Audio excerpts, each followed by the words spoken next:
Welcome to another Apollo Papyrus podcast episode. I am Aaron Apollo Camp.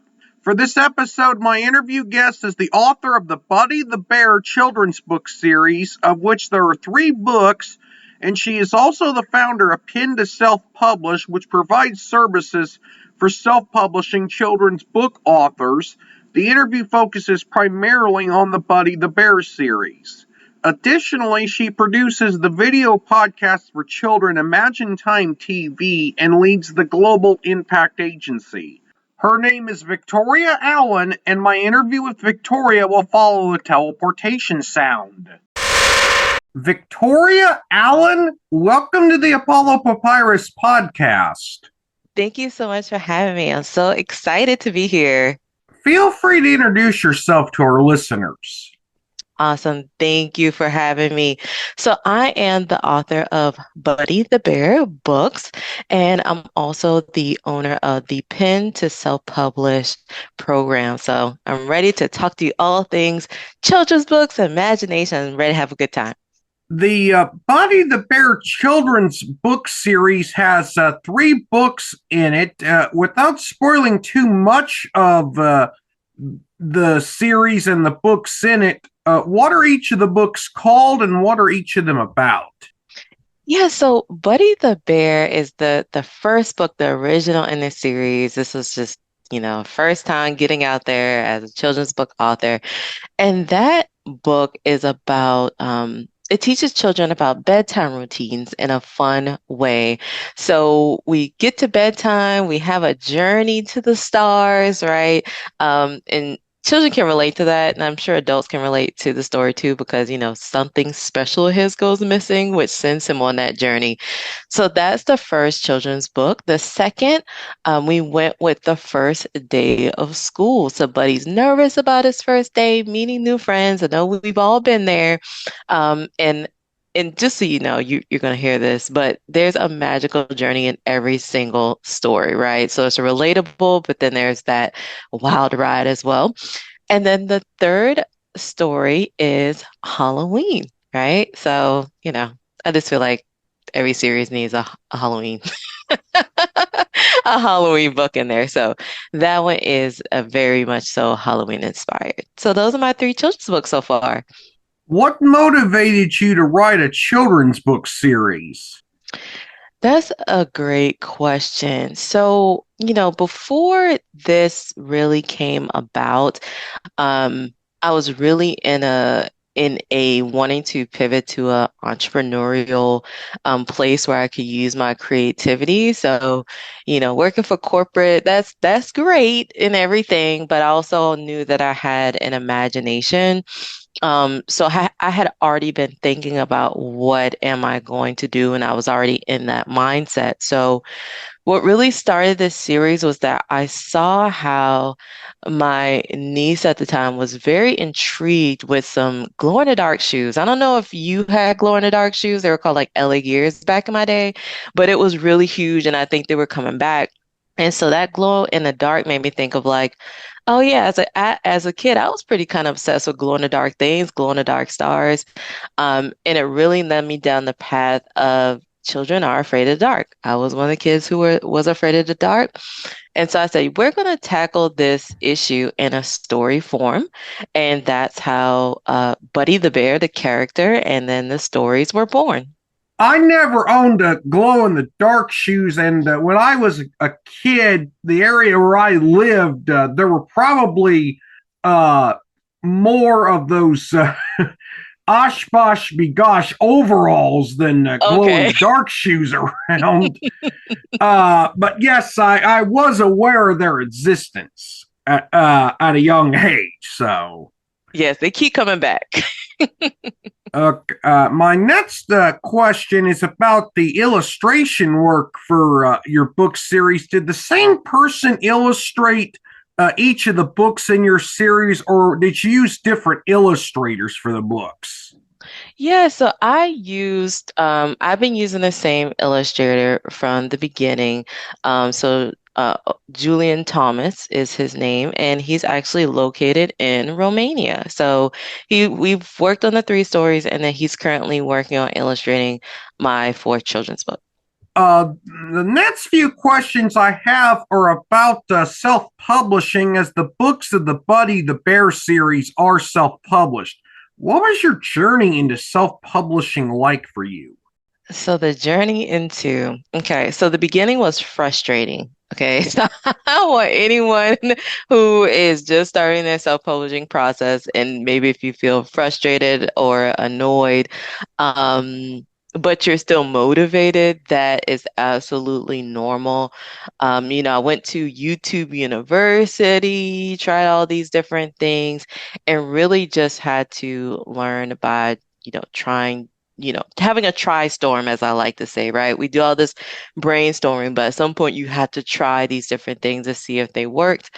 But now I've gotten to a place where we've done the self-publishing. Now it's more natural. I help others with through that self-publishing process. So, I know you can fall in a place where you maybe don't have the support that you need, or like I said, you're just frustrated, but you're still motivated to really make that happen. So I can definitely say that now I'm in a place where I'm out more so continuing to build the relationships and make more connections part of publishing, and not just that kind of frustrated, how do I find my illustrator? How do I find my editor? Right. So you just know that you do come out on the other side. Just keep going. How has self publishing empowered you as an author and an entrepreneur? Oh, thank you for asking that question. So I always tell people that self-published a children's book for me, that was really the first time that I would say that I had a big idea, right? I had a big idea that came to my imagination, and then I used my creativity to bring that into a tangible form. Um, and I would say if you've never done that, then, if you've done that before, it really gives you a boost of confidence, right? You're like, wow, I was able to push through this, through the tough times, and really accomplish this. And so, actually, that is what, if look me up, you'll see that I'm also connected to the Global Impact Agency. And so, being that I was a children's book author, I think it's natural that you fall into the literacy realm of wanting to, help kids learn to read and enjoy reading. I always whisper this, but I didn't, I wasn't having the most fun reading as a kid, right? But as I got older, I noticed that when I was tutoring, that the kids really enjoyed or recalled the stories more if they were relatable or if the stories were fun. So when I was a tutor during the pandemic, of course, that sent the majority of us home during that time. And so that's how I started doing story times online, which I don't know if you've ever done a virtual event, you see how hard it is to send the link to the parent that forgot about the story time, be security, make sure nobody's being weird, make sure you're the talent as well. So noticing that, that made me think of, well, I wonder if other people need help with their virtual events. And really from that, that led to me opening the my virtual event support business called the Global Impact Agency. So whenever anyone asks me about that company, I always remind them that that really came from me deciding to write my children's book that led to me being able to see that opportunity. What is the best advice you could give someone who is considering self publishing for the first time? So there's some things that um I work with. I had to work with myself, and I also see it with my clients sometimes, is that um I would say on your journey is to get the support that you need. Even if, I'm always a fan of, even if I was working at a job or so, if I was able to listen to something, I like to keep my mind stimulated on the topic that, in the direction that I want to go. So let's just say if you don't hire a coach per se, then there's YouTube out there. There's different organizations that you join, and it's always best to surround yourself with those individuals that are heading in the same direction as you. because it helps you stay balanced. It helps you stay balanced. It'll cut down your learning curve. You'll be able to connect with people who, you may have a question. This has literally happened one time that their illustrator just poof disappeared, right? Like poof. And they're like, what do I do? So, I was there to support them, talk them through it. We found another illustrator that could do the illustrations the same, if not better, for them. And they were pleased and they were able to go from a state of defeat to just triumphant. So I definitely suggest that you get some people in your corner and you have those around you that can support you through your journey. Before I ask this next question, I'm going to let our listeners know that I'm going to include a link to the Buddy the Bear book series store in the text description of the episode once the episode's available to listen to. But how were you able to get those teddy bear like bears in the Buddy the Bear style, which are available for sale on the Buddy the Bear book series website produced? Yeah, so I'm gonna give you an exclusive here and tell you, where you can go. So I highly recommend go to check out Alibaba.com. Okay, check out Alibaba.com. And with the teddy bear series, if you just go on Google, you're going to see all these companies. And you sometimes want to be careful, because sometimes it's great to have a middleman just to kind of, make sure everything is correct. But when it comes to producing products, it's the money that you're able to keep, right? So you're trying to always get things kind of at a I don't want to say lower cost per se, but I'm gonna just say that. So you want to get something where you're able to get something at a lower cost, and then you're able to, make the profit on the back end a little more. So you can definitely check out Alibaba.com where you're able to talk directly with manufacturers to get the teddy bears made. And not just teddy bears, actually. It could be if you have any type of plush toy, doll, etc. You're able to go on that website and find manufacturers that you can directly work with to bring your character to life. In addition to your work as a self published author, you mentioned this a little bit earlier, but you also lead the Global Impact Agency. What work does the Global Impact Agency do? Yeah, so with that, if you've ever been to any webinars or online conferences, you're seeing the speakers, you're seeing the videos playing, but have you ever asked yourself, who's doing all of this? Right?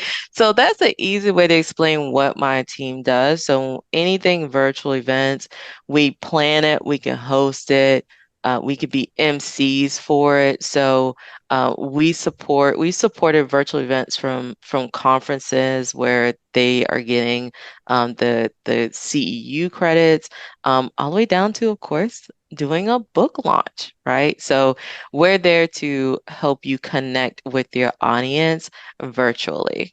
How has your leadership training influenced your approach to running your business? Mm, that is a great one. So I actually went to a training on leadership. And so they really focused on um, how to be a leader. So, leading with humility and service. So I would say that's really one of my big things is that when it comes to um, serving, I lead more with a serving mentality, right? So it's not just go over here and do this, but it's definitely making sure that I am connecting with my team members. Some people feel like it's a trick question when I ask them what their passions and their goals are. But, when I do bring on someone in the team, if I'm really expecting them to grow, I'm expecting them to potentially want to move on, right? Along the way as they're continuing to grow or maybe grow into another role. So I do like to ask my team members, what do you love to do? What are your passions? And I really look to work with team members that are really passionate about what they're doing, because I'm passionate about what I'm doing, and I want the same for them. I know what it feels like to just come in and clock in because you're just like, I gotta do this. So I want to make sure that they are happy, they're enjoying the role, and then I also give them opportunities to grow as well. What are some strategies that you would recommend to fellow entrepreneurs? This is a question that your response might apply more to your fellow female entrepreneurs, but there might be also some things that male entrepreneurs might learn as well. But what are some strategies that you would recommend for balancing work and personal life for entrepreneurs? That's a great question. Because I would say in the beginning, I struggled with that. I definitely struggle with the work life balance, especially when you add the the entrepreneurship on top of it. And I would say in the beginning, it's because I didn't have a plan, right? I was just going out there, I was throwing things at the wall, and you will notice when you have a plan, you're not burnt out. You know what's important, you know what's not important. And I know, to this day, there's a difference in my day when I write down what my to-dos are versus not. I'm able to clearly let's talk about when I don't. When I don't write down my to-dos, everything of today becomes in the front of the line, right? But you have to think about, what about yesterday? Or what about a week ago? What did you forget? Prioritizing is very important. Um, but when you fast forward into now that I'm more aware of that, I would say you definitely want to continue to work on what's working. Okay. So I'll give you the example, and that was some advice that I got that was like, it's so simple. But so what works for me as a children's book author, or what works for me just as an entrepreneur in general, is that I like to connect with people, right? Usually if I'm able to connect with them via phone or via Zoom or so, there's a higher chance of me getting a sale or bringing on a new client. Now, I say that because I am a direct dial or cold calling person. I am one of those weird people. Um, but it works for me. Being on Fiverr and doing a video, right? Doing a video of myself so they can see my personality, that works for me. What burns me out and doesn't, work as much for me is spending all my time on social media, right? I'm not the dances person. So I would definitely say you want to find something that, if you start a business and it was something that was working, keep putting into something that's working. Don't get too caught up in the shiny objects all around. You want to nurture what's working for you as much as possible. The rest will just burn you out. My final question for this interview: how do you stay motivated and maintain a positive mindset in the face of challenges? Yes, I'm a big person on I'm very careful about what I listen to. Um, I do feel like, what you hear and can help trigger your thoughts big time. So whether it's a book that I'm currently reading is Dream Big of by Bob Golf, but I always like to keep books in my ear of, either about leadership or about imagination. And I am an audible person, right? So I'll listen to it while I'm cleaning, while I'm cooking. Not while I'm working out because I need music while I'm working out. But if you're sitting at the computer and you're maybe going through some emails, you're continuously keeping that mindset focus. So I highly recommend maybe just take a book or so a month or, whatever your speed is with finishing books and just have a list of different books you want to pick up. I'm a big fan of those I run into. Like my chiropractor, he has his own business. I'll say, hey, are there any books that you recommend? So I'm a big fan of asking people that you see that are doing well in business or what they're doing. Maybe just ask them, hey, what book are you reading right now? And put it on your reading list so that you keep your head on straight and your mind um, ready to go. Victoria, thank you for appearing on the Apollo Papyrus podcast. You were an amazing guest. Awesome. Thank you for having me. You're a wonderful host. Thank you so much. It was amazing to interview Victoria, and I'll include relevant links in the text description of this episode. This is Aaron Apollo Camp reminding y'all to find your writing and reading purpose. Bye for now.